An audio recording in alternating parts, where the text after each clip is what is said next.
Nearly 5.5 million North Carolinians cast their ballot during this election, and by the end of election night, the state board had tabulated all of the early voting, the election day voting, and absentee votes that came in by 5 o'clock on November 2nd.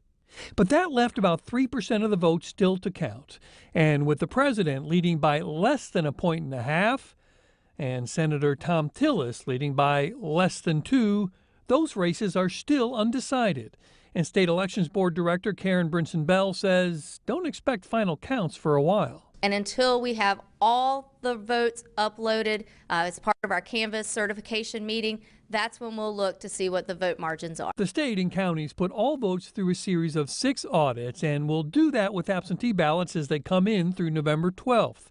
And then on November 24th, the state board will certify winners. There are a number of people who had requested absentee ballots who actually voted on Election Day.